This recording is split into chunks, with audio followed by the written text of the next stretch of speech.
Hi. Indian ഡിഫൻസിനെ കുറിച്ച് ഞാൻ എപ്പോഴും പറയുന്നത് ഒരു സെമി ഗവൺമെന്റ് ആണ്. വളരെ വ്യത്യസ്തമായ രസകരമായ ഒട്ടേറെ തൊഴിൽ മേഖലകളിലൂടെ ഒട്ടേറെ പേർക്ക് ജോലി കൊടുക്കുന്നു എന്നതാണ് ഇന്ത്യൻ ഡിഫൻസിന്റെ വളരെ രസകരമായ ഏറ്റവും വലിയൊരു പ്രത്യേകതയായിട്ട് പറയുന്നത്. ഒട്ടേറെ രസകരമായ ജോബുകളുണ്ട്. ദെൻ പൈലറ്റ് ആയിട്ട് വരാം, എയർ ട്രാഫിക് കൺട്രോളർ ആയിട്ട് വരാം, ദെൻ അതുപോലെ മെഡിക്കൽ പ്രാക്ടീഷണർ ആയിട്ട് ഡോക്ടറായിട്ടും ഇന്ത്യൻ ഡിഫൻസിൽ വർക്ക് ചെയ്യാം. ഈ മെഡിസിൻ ഒക്കെ ആഗ്രഹിക്കുന്ന ആളുകൾ പലപ്പോഴും ഈ ഡിഫൻസിൽ ഡോക്ടറായിട്ട് ജോലി ചെയ്യുന്നതിനെ കുറിച്ച് സ്വപ്നം കാണാറുണ്ട്. അങ്ങനെ ചെയ്യാൻ പറ്റുന്ന, ഡോക്ടറായിട്ട് വർക്ക് ചെയ്യാൻ പറ്റുന്ന വ്യത്യസ്ത രീതികളിൽ വളരെ പ്രധാനപ്പെട്ട ഒന്നാണ് ആംഡ് ഫോഴ്സ് മെഡിക്കൽ കോളേജിൽ MBBS പഠിച്ച് ഇന്ത്യൻ ഡിഫൻസിൽ വർക്ക് ചെയ്യാന്നുള്ളത്. സായുധ സേനയിൽ കമ്മീഷൻഡ് ഓഫീസറായിട്ട് മെഡിക്കൽ പ്രാക്ടീഷണറായിട്ട് വർക്ക് ചെയ്യാം എന്നുള്ളതാണ് AFMC പഠനം കൊണ്ടുള്ള ഒരു പ്രത്യേകത. എയർഫോഴ്സിലും നേവിയിലും ആർമിയിലും വർക്ക് ചെയ്യാം എന്നുള്ളതാണ്. അപ്പൊ അതിന് വേണ്ടത് AFMCയിൽ അഡ്മിഷൻ എടുക്കണം. AFMCയിൽ അഡ്മിഷൻ എടുക്കണമെങ്കിൽ അതിന് നീറ്റ് ക്വാളിഫൈഡ് ആവണം. AFMCയുടെ പ്രത്യേക എക്സാമുകളൊക്കെ എഴുതാറുണ്ട്. അതിനെക്കുറിച്ച് വളരെ വിശദമായിട്ട് സംസാരിക്കാനാണ് ഞാൻ ഇന്ന് വന്നത്.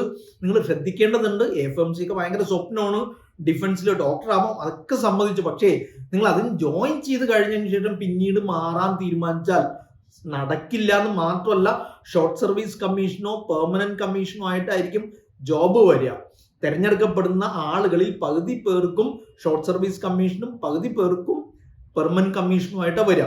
അപ്പൊ അതിൽ ആ കാലാവധി തീരാണ്ട് നിങ്ങൾക്ക് അവിടുന്ന് പിരിഞ്ഞുകൂരാൻ പറ്റില്ല. അതുകൊണ്ട് ശ്രദ്ധിച്ച് സൂക്ഷിച്ച് താല്പര്യം ഉണ്ടെങ്കിൽ 100% കൺവിൻസ്ഡ് ആയിട്ട് മാത്രമേ നിങ്ങൾ അതിൽ പോകാൻ പാടുള്ളൂ. കാരണം അഥവാ നിങ്ങൾ ജോയിൻ ചെയ്തിട്ട് 7 ദിവസം കഴിഞ്ഞ് ഒഴിഞ്ഞു പോരണമെന്ന് ആഗ്രഹിച്ചാൽ 67 ലക്ഷം രൂപ പിഴയായിട്ട് അടയ്ക്കേണ്ടി വരും എന്ന ഭീകര സത്യം മനസ്സിലാക്കുക.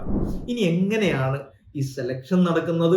ആദ്യം തന്നെ അതിന്റെ എലിജിബിലിറ്റി എന്ന നീറ്റ് ക്വാളിഫൈഡ് ആയി കഴിഞ്ഞാൽ ഈ അഡ്മിഷൻ പ്രോസസ്സിൽ പങ്കെടുക്കണമെങ്കിൽ നമ്മൾ ചെയ്യേണ്ടത് MCC മെഡിക്കൽ കൗൺസിലിംഗ് കമ്മിറ്റിയിൽ സാധാരണ ഓൾ ഇന്ത്യ അലോട്ട്മെന്റിന് വേണ്ടി രജിസ്റ്റർ ചെയ്യുന്നത് പോലെ രജിസ്റ്റർ ചെയ്തതിന് ശേഷം AFMCയുടെ താല്പര്യം നമ്മൾ അറിയിക്കുക. അതിൽ നമ്മൾ ചോയ്സ് ഫില്ലിന് മുമ്പായിട്ട് തന്നെ നമ്മൾ ഏതൊക്കെ ടൈപ്പ് മെഡിക്കൽ കോളേജിൽ ജോയിൻ ചെയ്യാൻ ആഗ്രഹിക്കുന്നു എന്നിടത്ത് AFMC ക്ലിക്ക് ചെയ്യാനുള്ള ഒരു അവസരം ഉണ്ട്. അതിന് മുമ്പ് AFMC ക്ലിക്ക് ചെയ്യാനുള്ള ഒരു അവസരം ഉണ്ട്. AFMC ക്ലിക്ക് ചെയ്ത് കഴിഞ്ഞാൽ MCC വഴി ക്ലിക്ക് ചെയ്ത് സെലക്ട് ചെയ്ത് കഴിഞ്ഞാൽ പിന്നെ അതോടെ ആ പ്രോസസ്സ് അവിടെ അവസാനിച്ചു.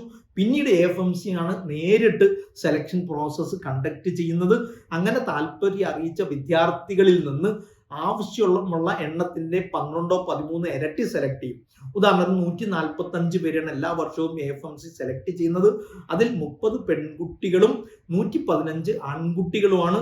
1490 ആൺകുട്ടികളെയും 390 പെൺകുട്ടികളെയും ടോട്ടൽ അപേക്ഷിച്ചതിൽ നിന്ന് ഷോർട്ട് ലിസ്റ്റ് ചെയ്ത് സെലക്ട് ചെയ്തതിന് ശേഷം AFMCയുടെ പ്രത്യേക അഡ്മിഷൻ പ്രോസസ്സിലേക്ക് മാറ്റുന്നു. ഈ AFMCയുടെ അഡ്മിഷൻ പ്രോസസ്സ് ഏകദേശം 2 ദിവസം കൊണ്ട് പൂനെ ക്യാമ്പസിൽ വെച്ചാണ് നടത്തുന്നത്. അപ്പോൾ MCCയിൽ രജിസ്റ്റർ ചെയ്യുന്നതിന്റെ ഒപ്പം എലിജിബിലിറ്റി എന്ന് വെച്ചാൽ നീറ്റ് ക്വാളിഫൈ ചെയ്യുന്നതിനൊപ്പം ഒരു പെർട്ടിക്കുലർ എലിജിബിലിറ്റി അവർ പറയുന്നുണ്ട്. ഫിസിക്സ്, കെമിസ്ട്രി, ബയോളജി ഓർ ബയോടെക്നോളജിക്ക് ഓരോന്നിനും 50% മാർക്കും, മൊത്തത്തിൽ 60% കുറയാതെയും മാർക്ക് വേണം. ഇംഗ്ലീഷിനും 50% വേണം.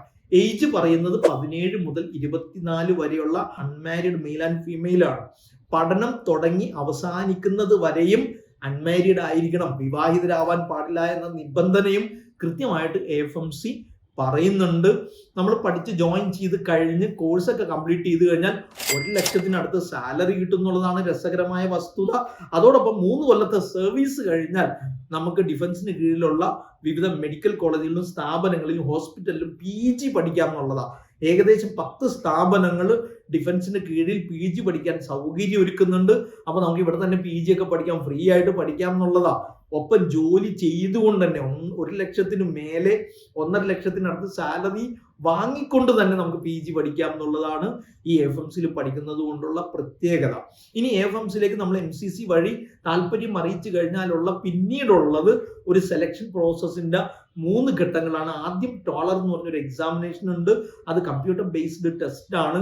30 മിനിറ്റിന്റെ ടെസ്റ്റിൽ ഇംഗ്ലീഷ് ലാംഗ്വേജുമായിട്ട് ബന്ധപ്പെട്ട ചോദ്യങ്ങളും അതോടൊപ്പം ഒരു റീസണിങ്ങുമായിട്ട് ബന്ധപ്പെട്ട ചോദ്യം. രണ്ടും 40 ക്വസ്റ്റ്യൻ ആണ് ഉണ്ടാവുക. 2 മാർക്ക് വീതം ഓരോ ക്വസ്റ്റ്യനും ഉള്ളത്. Total 80 mark. നെഗറ്റീവ് മാർക്ക് ഉണ്ടായിരിക്കും. റോങ് ആൻസറിന് 1/2 മാർക്ക് കുറക്കും. നമ്മൾ നേരത്തെ നീറ്റിന്റെ 720 മാർക്കിൽ നമ്മൾ ഒരു മാർക്ക് സ്കോർ ചെയ്ത് റാങ്കിൽ വന്നിട്ടുണ്ടാവുമല്ലോ. ഈ 720 മാർക്കിലേക്ക് 80 mark test of English language and reasoning എന്ന് പറഞ്ഞാൽ ടോളർ എന്ന് പറഞ്ഞ ടെസ്റ്റും കൂടി അങ്ങ് ചേർക്കും. അപ്പൊ 80 മാർക്ക് എന്നും 720 മാർക്ക് നീറ്റും ഈ രണ്ടും കൂടി ആഡ് ചെയ്യുമ്പോൾ കിട്ടുന്ന 800 മാർക്കിൽ നിങ്ങൾക്ക് എത്രയാണോ കിട്ടിയത് ആ മാർക്കിനെ 4 കൊണ്ട് ഡിവൈഡ് ചെയ്യും. 4 കൊണ്ട് ഡിവൈഡ് ചെയ്തിട്ട് ടോട്ടൽ മാർക്ക് മാക്സിമം മാർക്ക് 200ലേക്കും അതിലേക്ക് അങ്ങ് മാറ്റും, ചേഞ്ച് ചെയ്യും, കൺവേർട്ട് ചെയ്യും. എന്നിട്ട് ആ മാർക്കിനെ വെച്ചുകൊണ്ടാണ് അതോടൊപ്പം 50 മാർക്ക് ഇന്റർവ്യൂ. ആ ഇന്റർവ്യൂവിൽ കിട്ടിയ മാർക്കും കൂടി ചേർത്ത് നിങ്ങളൊരു റാങ്ക് ലിസ്റ്റ് ഉണ്ടാക്കും. ആ റാങ്ക് ലിസ്റ്റിൽ നിന്നാണ് സെലക്ട് ചെയ്യുന്നത്.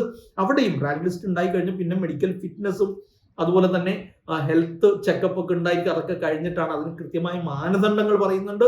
ആ മാനദണ്ഡങ്ങൾ വെച്ചുകൊണ്ട് സെലക്ട് ചെയ്ത് കഴിഞ്ഞാൽ പിന്നെ നമ്മൾ നേരെ AFMCയിൽ പഠിച്ചു തുടങ്ങുന്നു. പഠിച്ചു തുടങ്ങിക്കഴിഞ്ഞാൽ താമസം, ഫുഡ്, ദെൻ യൂണിഫോം, യാത്ര അലവൻസ് എന്ന് പറഞ്ഞാൽ ഒരു പ്രാവശ്യം വന്ന് പോകുന്നതിന് AC ടിക്കറ്റ് പ്രൊവൈഡ് ചെയ്യും. ഇതൊക്കെ ചെയ്യും. അതേ സമയത്ത് ചെറിയൊരു ട്യൂഷൻ ഫീ നമ്മൾ അടക്കേണ്ടതുണ്ട്. ഇതൊക്കെ കഴിഞ്ഞാൽ മെഡിസിൻ കംപ്ലീറ്റ് ചെയ്ത് കഴിഞ്ഞാൽ നമുക്ക് ഡിഫൻസിൽ സായുധ സേനയുടെ വിവിധ മേഖലകളിൽ ഹോസ്പിറ്റലുകളിൽ നമുക്ക് വർക്ക് ചെയ്യാം. രസകരമായ ഒരു ജോബ് ഓപ്പർച്യൂണിറ്റിയാണ് AFMC ഒരുക്കുന്നത്. രസകരമായ ഒരു സാധ്യതകളാണ് ഈ AFMC നമുക്ക് മുന്നിൽ തുറന്നിട്ട് തരുന്നത്. ഇത് പരമാവധി ഉപയോഗപ്പെടുത്താൻ താല്പര്യമുള്ള ആളുകൾ നല്ല കരിയറിലെത്തട്ടെ എന്ന് ആശംസിക്കുന്നു. Bye bye. Career Guru, moulding your future.